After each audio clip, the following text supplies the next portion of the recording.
Good morning, folks. This is number 57, Heinz 57. I want to talk about the Bible. I want to talk about how to read the Bible. I want to talk about what the Bible is and what the Bible isn't, as best I can. I recommend you approach the Bible as a history book. However, it is not a history of the world. It is a history of a particular group of people. It was written by a particular group of people for a group of people, and it only mentions other peoples as they happen to relate and interact with the group of people the Bible was written about. It's easy to contradict myself and to get carried away with things when discussing this. There's some incredible stuff in the Bible. I think that one of the things we need to recognize that it appears as though there's some roles that we're supposed to play by. We are given the Ten Commandments, which in the apocryphal books are called the law of life, the laws of life. Okay, so those aren't just commandments, those are the laws of life. They correspond to natural law.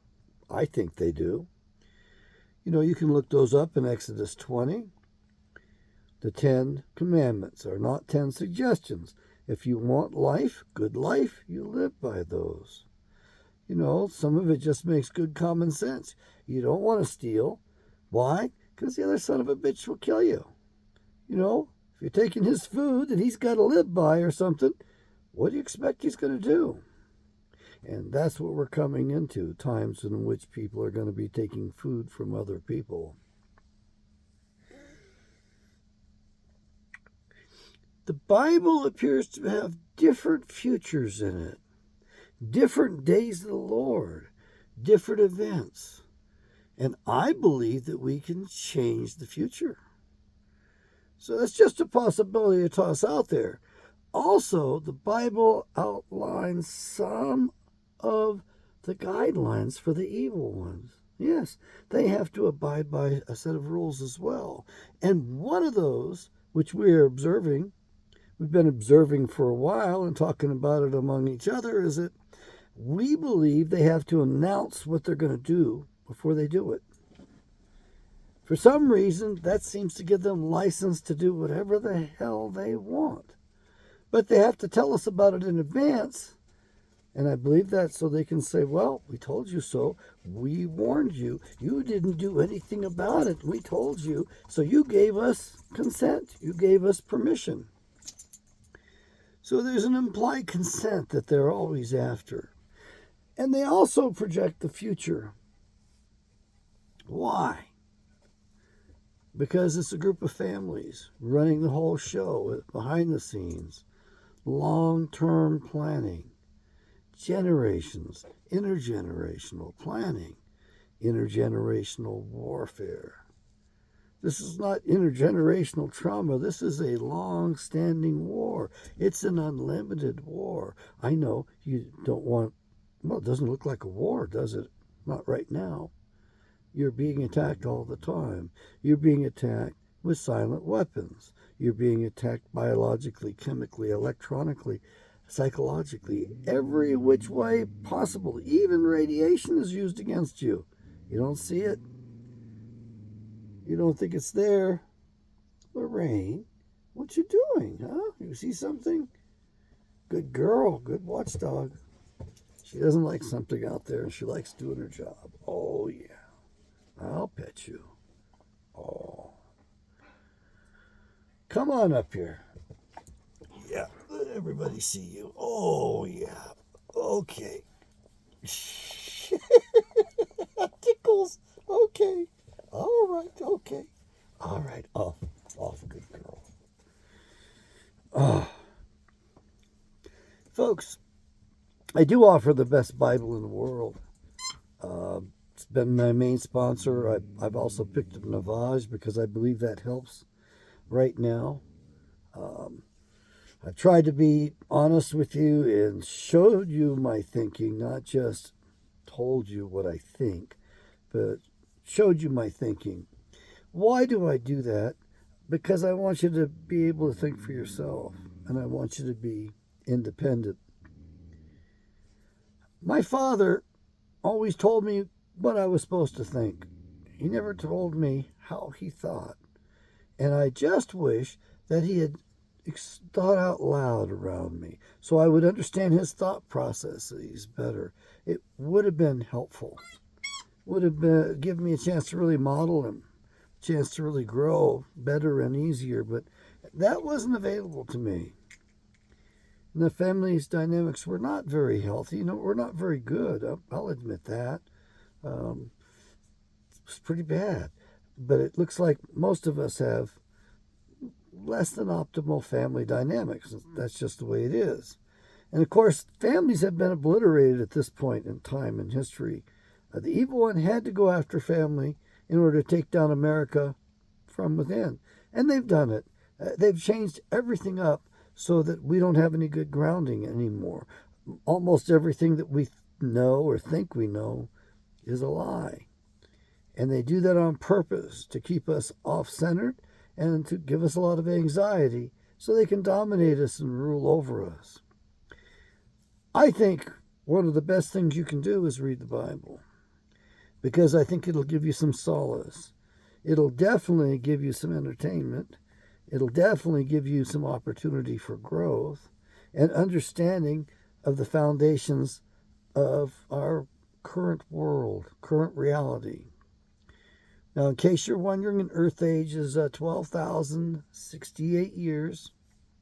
There are cycles within that, and there are bigger cycles around that as well. If you want to go look at the cycles of the Earth, you go to some of the folded mountains in northern Arizona and the Grand Canyon, and you will see giant folds with beautiful layers of lamination, if you will, in the rock. And each one of those white layers is an Earth age. The 12,000-year Earth age is what I believe they are. Could be a 25,000-year Earth age for those. But every fifth layer is basalt black. And I believe that's 125,000 years. And I believe that's from when the volcanoes kick off. So we have what appears to be floods in which limestone gets deposited. And then we have super periods of time, if you will, in which the volcanoes kick off and they deposit dark volcanic basalt rock on top of that. And so you will see 5 layers, every fifth layer being black, because that's the big catastrophe. The Earth recycles itself. You've probably heard of the mud floods by now. That's just been covered up. Our universities make sure to keep us dumbed down, and they won't let us know any of the truth. And in particular, your Smithsonian Institute destroys knowledge, the knowledge base, every chance it can. It dictates to you what you're going to be believing, what you're going to be accepting, what evidence you're going to be allowed to see. And they hide a lot of the evidence. That's what I hate about the Smithsonian. So our whole government is controlled, and it's very corrupt at this point. And so maybe a correction is a good idea. And maybe at the end of an Earth age, when all this wickedness occurs, that we get recycled and we have it coming. Maybe that's the judgment that has to occur, and civilization, because of wickedness, must be destroyed and reduced down to a few individuals, and we have to start again. Now, according to the Sikhs, they say that we have destroyed the Earth with nuclear weapons 4 times previously, and we will do it again. And they say every time we do it, we bomb ourselves back to the amoeba stage and cockroach stage. So that supports their theories of reincarnation. So we become reincarnated as amoebas or cockroaches or some low life, and then we go through other life forms and other stages. It's an interesting way of looking at things. I don't think it holds any water.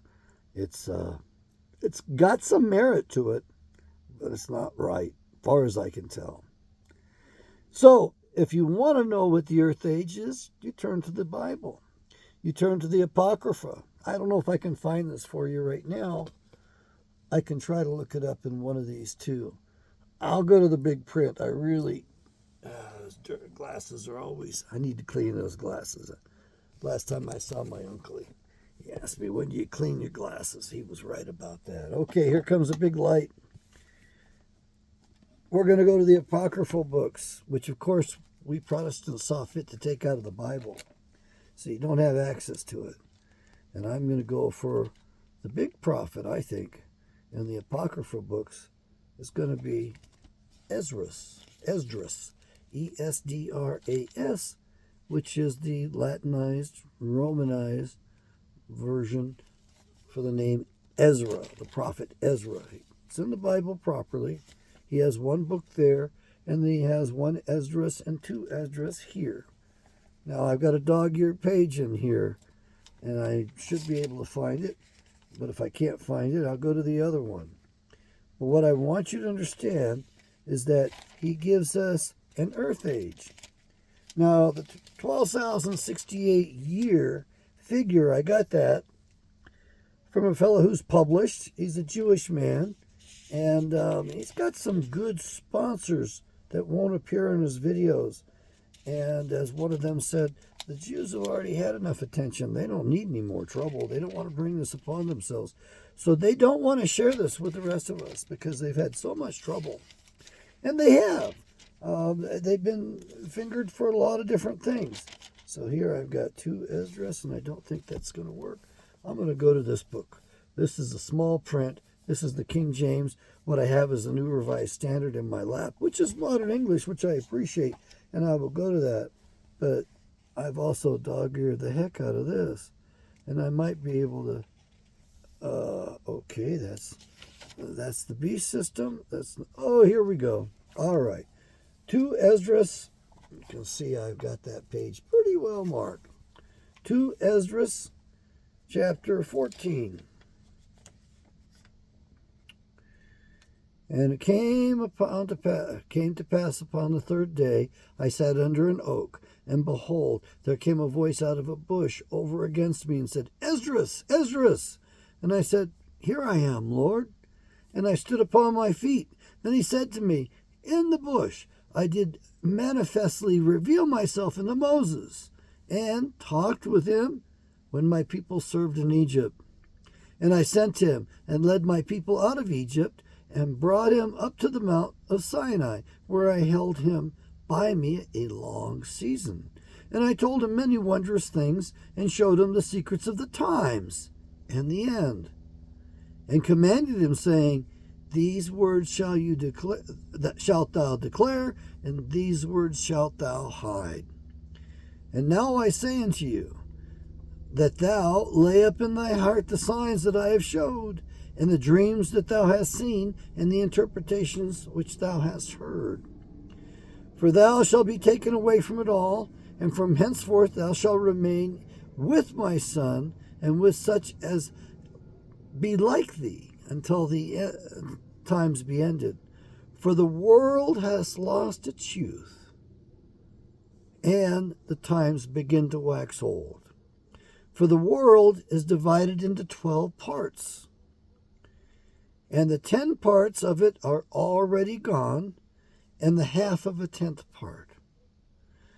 And there remaineth that which is after the half of the 10th part. Now therefore set thine house in order, and reprove thy people. Comfort such of them as be in trouble, and now renounce corruption. Let go from the mortal thoughts, cast away the burdens of man, put off now the weak nature, and set aside the thoughts that are most heavy unto thee, and haste thee to flee from these times. For yet greater evils than those which thou hast seen happen shall be done hereafter. For look how much the world shall be weaker through age, so much more shall evils increase upon them that dwell therein. For the truth is fled far away, and leasing is hard at hand. For now hasteth the vision to come which thou hast seen. There's something else to cover here. As I skip ahead to verse 30, which is asterisked off and marked off, and received the law of life, which they kept not. Refers to the Ten Commandments as the law of life. This is 2 Ezra chapter 14, verse 30. And basically, what he tells them is that towards the end of an earth age, the earth's children are weaker. At the beginning of an earth age, the earth's children are stronger. And we are coming into the end of the earth age. So there's more wickedness, and we have got more problems. So 2 Ezra 13, 14. Let's go to the modern English version. Let's cover this stuff. Oh, boy.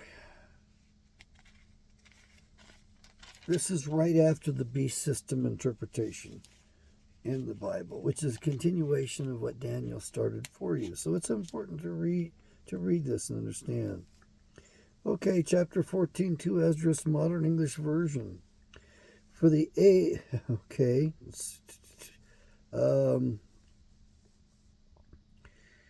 verse 10, the age has lost its youth, and the times begin to grow old. For the age is divided into 12 parts, and 9 of its parts have already passed, as well as half of the 10th part. So 2 of its parts remain, besides half of the 10th part. Now, are those 1,000-year periods or 2,000-year periods? It's kind of important, and we also have to remind ourselves that Ezra was in the middle of the 10th part. So that gives us a proportion. When did Ezra live? He lived during the captivity in Babylon. So that would have been 675 BC, roughly, plus or minus 25 years. And so that was more than 2,500 years ago. So if the ages are 1,000 years, we're way past it. But if they're 2,000 years, we still have a little bit to go. But the year given by the Jewish man, who's written books on this and published by the way, the year he gives us is 2046. And he gave us a date. He says it could be anywhere from the beginning of September through, I believe it's the beginning of December. However, he pinpointed one date, and he said October 16th. That's where I get the October the 16th. It's not that God told me anything to tell you. I picked this up from him. October 16th, he says, it will be the anniversary of Noah's flood when the waters broke forth for the flood. So we have 23 years before that anniversary. And that is an earth age, an earth change. We have nothing to do with that from what I can tell you. And I don't think that that's something we can change. I could be wrong. Maybe if the entire world repented, we could be spared this one. Then again, maybe we don't want to be spared. I can tell you this. People in previous earth ages went underground. They had to live underground. The radiation on the surface was too intense. And if we read the Bible, there are about 6 different days of the Lord in it. And in one of those days of the Lord, the sun turns to sackcloth. In other words, it's dark with solar spots, sunspots all over it. And so it gives off a different quality of light, of radiation. And I believe that maybe the sun goes nova at that time. Some want to use the term micronova and sanitize it a little bit, but a nova is a nova. And so if our sun is set up to go nova every 12,000 years, whoa. So do you think that your SUV and the exhaust pipes of your SUV have anything to do with that? I don't think so. The evil ones are trying to kill us off just before this. Why would they want to do that? Why take our numbers down now? I believe that's to reduce the competition on the other side. I believe that they want to cut it down. I believe they've been through these earth changes before.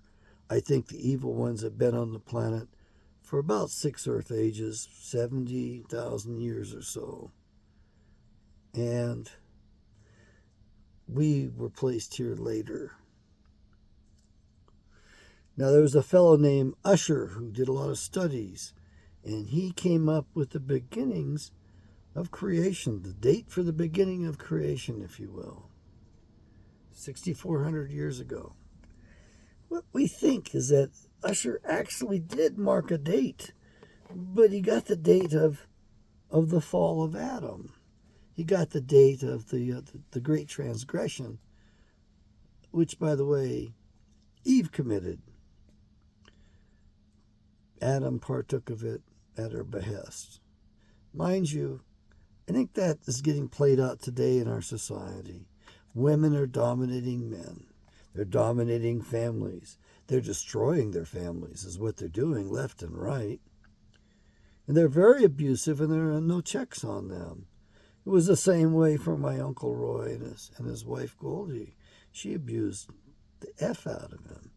She was hell on wheels. I did the best I could over the phone to get it moderated, help her with pain management, to try to help them. But it turns out she didn't like me very much, and I guess it's because she wanted to dominate him, and she wanted everything for her family, including what was my inheritance. And I believe that she got my uncle to hand it over to the Days. So I would ask some help. I've had some really, bad luck, lack of blessings. Some things did not turn out my way that should have. I was in a terrible accident. I got a lousy settlement. These doctors work with the insurance companies against us today. And so they didn't keep good records. And as a result, I got a pittance for a settlement, even though I had plenty of insurance to cover, and the damages were so extensive I had to have back surgery. They didn't write it up that way. I don't think that's a fair deal. I should have had another $150,000 in settlement. If I had that, I'd buy that motorhome right now. And then also this inheritance that's going by the wayside for me too. It looks like I can't afford an attorney to step into New Hampshire and fight that stuff in those courts. I wouldn't mind that it takes years because, to be frank, I'm very upset with that family for the way they treated even their mother. They shoved her into the nursing home prematurely, breaking Goldie's spirit so that she died prematurely. Oh, and by the way, the cause of death for Goldie Day was a broken heart and a broken spirit. However, it really was a merciful thing. The children took over and shoved them in the nursing home. And my Aunt Goldie complained to me about that, and they treated them roughly. They gave them a tub with their clothes in it, and they dumped them there. Very harsh treatment. But the children wanted to get rid of the adults so they could get that inheritance. This big inheritance. It's a tremendous motivation for anything. I mean, a lot of people kill over much, much less than what they're getting. Okay. And the other cause of death was she died from a stroke. And I know you're going to say, well, that's horrible. Actually, that was the merciful part. She didn't suffer much. She was in a coma, somewhat of a coma, for 2 weeks. And she was able to move her hand. That story I've already published and put it up on my website, Giving Psychology Away. It's an interesting story. It doesn't make either one of them look good, by the way. And it reminds me of that movie, The War of the Roses, and the close of the movie. You'll have to go read the document. It's about 9 pages. Anyway, it's up there for you. It's been sanitized slightly. I had to pull out private names. But that's the report that's on file with the state of New Hampshire regarding the elderly abuse and financial exploitation of Roy E. Kent. My Aunt Goldie, my uncle's second wife of 18 years, died with 2 hyper-aggressive cancers. It was merciful to go by means of the stroke compared to the cancers which were growing rapidly. I mean, I think one was about the size of a baseball and the other one was the size of a softball or larger.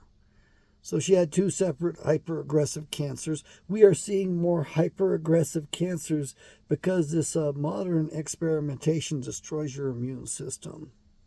And so those people that have had, we all get cancerous cells, and usually our body gets rid of them and cleans them right up. It's just a part of life. These cells have problems. Your body takes out the garbage, basically.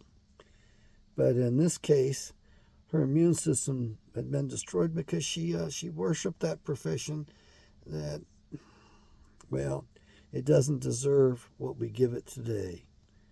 Number one cause of death in America is our medical profession, a license to kill. It is the medical, military, industrial complex. We are facing the end of the Earth Age and the birth of a new Earth Age. Whether we go into the one that's like perfect, that's not corrupted or corruptible, I don't know. According to the teacher of the teachers, that every other one of these Earth Ages, we get a grand event that the evil ones don't seem to take into account. So we may be facing that grand event. This is all set up way in advance, just like the Passover was set up way in advance before Yeshua was crucified and buried. And that 16-ton tombstone lid was rolled away. Move 16 tons and what do you get? Another day older and deeper in debt. St. Peter, don't you call me 'cause I can't go.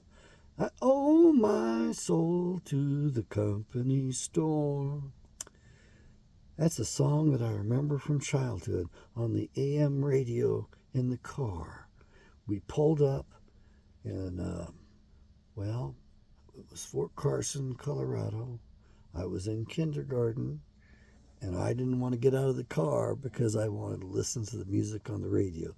And of course, that was Tennessee Ernie Ford. Not a very good impersonation of him, but I love the man's voice. And I never realized what he was singing about was the 16 tons that lid weighed on the tomb that was cut there, that was rolled in place, locked in place in a fashion that it would not open up ever again. And I think that should be, and this is a suggestion from a friend of mine from a while, that should be our symbol rather than the cross. The rolled away tombstone should be our symbol.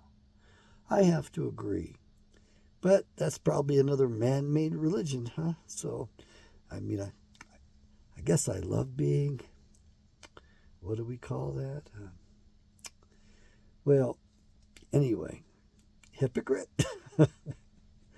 I do know that I will criticize people, criticize things or activities, and then I will catch myself, having walked around the corner, so to speak, discover myself doing the same thing I accused them of. And of course, if I was fortunate, I would kind of laugh nervously and realize that I had just made myself a doggone hypocrite. So I guess in that sense, maybe we shouldn't judge others. Okay. But we should judge, and we should render good judgment. We need to practice our judgment because for a lot of us, that's our coming occupation. We're going to be judging angels. And there's a few bad angels out there that need some judging. There were two of them that conspired on Mount Hermon rather. Mount Hermon is north of Mount Sinai in about a straight line. It's the foothills of the same damn mountains. So it's easy to get confused over those. I think it's about 5 miles or 12 miles away, something like that. It's not that far away. But that's where the evil angels conspired against humanity. And that's where their fun began. And we don't know if women went along with it happily or if they were extremely violated or if it was an act of prostitution. We just don't have good data on that. But we do know that Cain's father was Gadriel, the fallen angel Gadriel, and we know that his nickname was Gad, God. That's how we got the name for God. And they put that in our Bibles, and they took out the name of Yahweh. And that occurred in 275 BC. Ptolemy II in Alexandria, Egypt, was producing the Septuagint. The Greek Bible was absolutely necessary because millions of Israelites had been Hellenized. They weren't speaking Hebrew or Aramaic. They were speaking Greek. You see, when the house of Israel was given a bill of divorcement, and when they were taken out of the land by Sennacherib, they were hauled on the other side of Assyria at the base of the Caucasus mountain range. So, from there, when the time came and they were told to build houses and to plant gardens and vineyards to build, and that's what they did, and they increased in numbers there. And when the time came, they bolted across the Caucasus mountain range.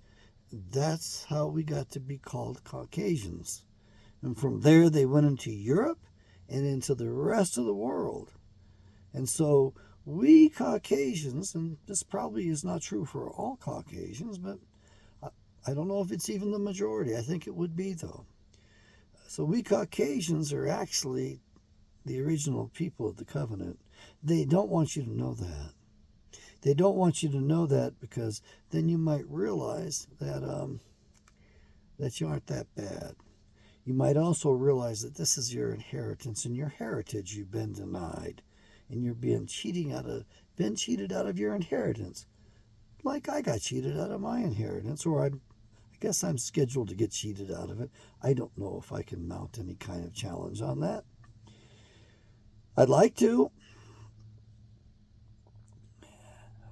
Anyway, it seems like my life parallels yours out there quite a bit. So you have been cheated out of your inheritance. You've been swindled, you've been lied to, you've been deceived, and now you're just starting to get oppressed. And the oppression's going to get wrapped up on you tighter and harder. Until you turn to Yahweh, until you learn His proper name, and until you repent. Give up the blood shed in your hands, the shedding of innocent blood, and the wicked ways, the evil ways. And in case you're wondering, 9/11, we lost, 3,100 people that day? We lose 3,100 people every day in this country. The shedding of innocent blood. And you know exactly what I'm talking about. Yahweh does not approve. I don't care how many of you out there say, but they're minorities. We want them gone. We don't want them around. Look, I just don't care what you have to say about that. It's still innocent life.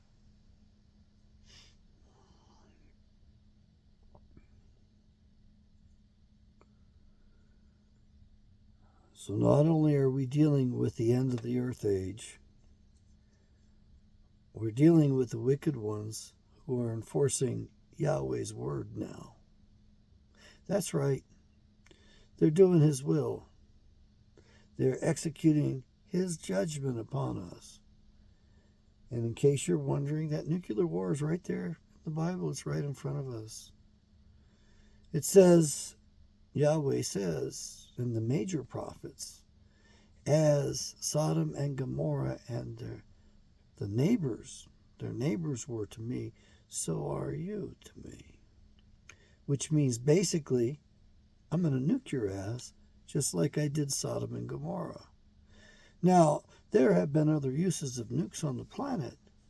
I told you about the 4 destructions using nuclear weapons that the Asiatics claim, the Sikhs claim, Sri Singh Sahib, Yogi Bhajan claimed. Well, I found out recently that the Indus Valley, there was a civilization there, or at least a city there, that was destroyed with nukes 1,500 years ago. Okay.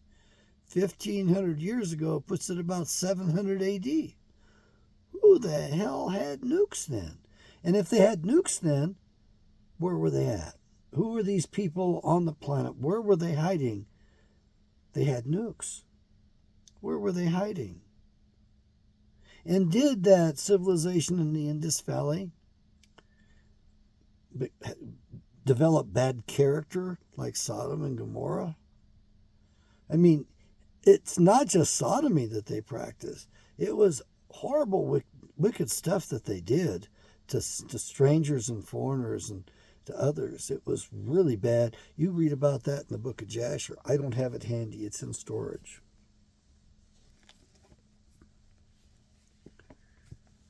You want to read the Bible as a history book. You want to learn its history. And then you want to learn the names of the characters. Pay attention to the names of the characters. You want to learn the plot. And if you really want to better yourself, then study character development. It's in there. You want to understand about dysfunctional families and the cause and effect of some of the sufferings? Read the Bible. Look at what David did. My Lord. And look at what happened to his family as a result of the sin he committed. I know you're going to tell me there's repentance and he got saved and he didn't have to suffer anything. He had to suffer. He suffered anyway. He didn't get away with it. It wasn't forgiven. He got to live out some pretty wicked stuff as a result of murdering that man to get his wife. Yeah, Nathan the prophet confronted him, told him a story, told the king a story. And King David said, "Who is this man? Death or whatever. He'll be sentenced to death." And the prophet Nathan confronted David the king and told him, "You are that man." David was stuck with it. Man, I couldn't imagine being the prophet Nathan and walking up to the king, telling him the story, and he condemns the man for stealing this other man's sheep that you just told him about. And the king demands to know, who is this man? And Nathan tells him, you are the man.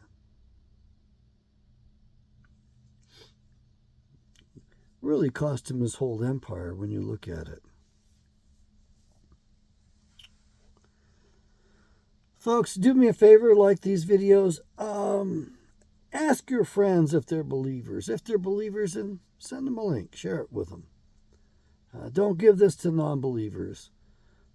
We don't have to agree on everything. I got some brothers, and I've been pretty naive at times, and I've had to grow up. My brothers have been real patient with me, so I thought it was a worldwide flood, Noah's flood.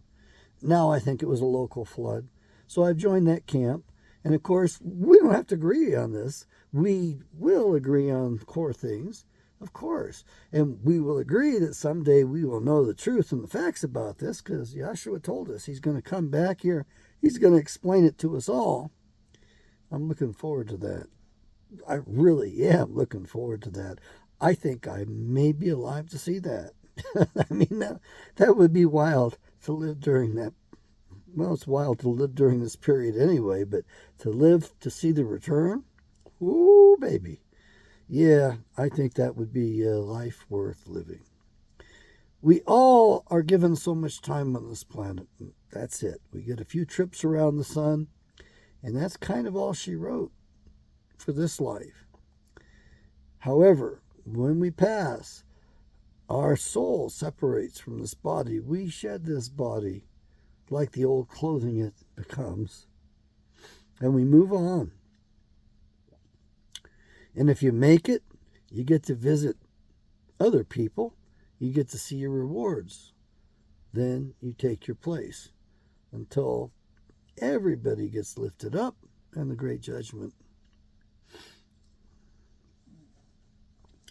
I hope you make it. I hope to see you there. We just don't know. When somebody passes away, the best we could say is we would hope, but we don't know that they've made it. But there have been some times and some peoples which show us that they've made it. General George Patton made it. From what I can tell, he was seen after he passed away. He visited his daughters, for one. And that to me indicated, since he was given that freedom to travel, that he made it. And we learn that from Esdras and the Apocrypha as well. I covered that in a previous video, those who make it, and the order also in another video for those who do not make it. So we have that stuff in the apocryphal books.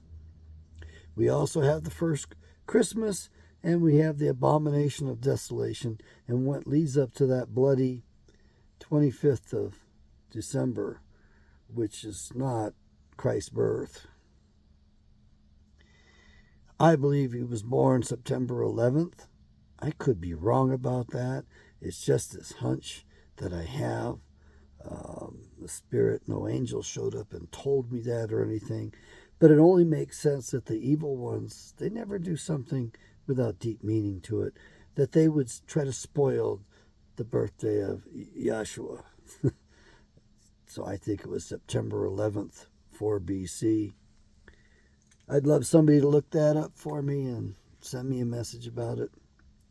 If there's something in particular you want me to cover biblically, send me a message, put it in the notes, send me an email. If you want to help me in my mission, by all means, gift me through PayPal. I'd prefer you buy the Bibles, though, because at least then I'm giving you more value than you're giving me. If there's a particular aspect of my mission, and that includes consulting with people, hearing them out, letting them know, giving them my advice from my expertise as a former psychologist, or a Bible reader, a Bible enthusiast, because I don't go anywhere or do anything without that right there behind me. I used to pray. Yahweh would tell me, hey, what do you want? What's the message you want? What do you need them to hear? What can I convey to them? What do you want them to hear? Lord, you know a man better than I could ever hope to know them. So please, please help me. Show me what you want them to hear right now. I have no problem with that. I hope to have a few t-shirts available here shortly. I've got another health product to bring aboard that I think really helps me, particularly with my cognition. It also will help in preventing the scourge that's been going around. It is quite a nice, affordable substance with a lot of applications.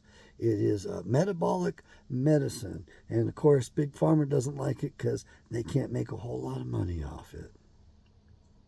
You need to understand that Big Pharma owns the planet today. The two largest financial trusts, independent of each other, were pharmaceutical companies. I still think they are. Some people think it's BlackRock and Vanguard, but I think it's pharmaceutical trusts that are behind the scenes that own this whole planet at this point. They own all of the health insurance. They control everything on that. They control the doctors, the medical boards, all the institutions of higher education. It is all centrally controlled, just like a good communist state would be. Read the Bible, push through it, look at it broadly. Now, of course, here I am. I give you a little passage and I go into depth, but I'm trying to give you context, and I got plenty of info to dump, so I'm going to dump it. That's all there is to it. Yes, if I can overload you with the information and get it out there, I will do that.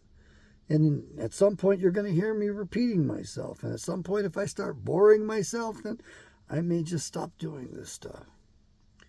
But I find that the more I love talking about the truth in the Bible, there's nothing that gives me greater joy.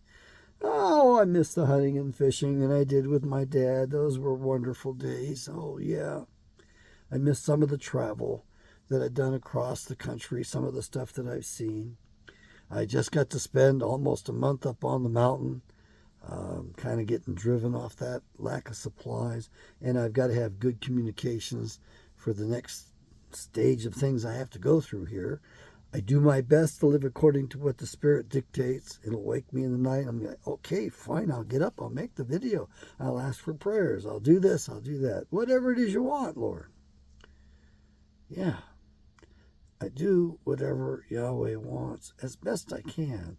There are times in which I defer the prompting, and I always pay a price on that, it seems. Sometimes it feels like it's too brash. He wants me to do stuff that's too confrontive, maybe too assertive. It's just not in my character.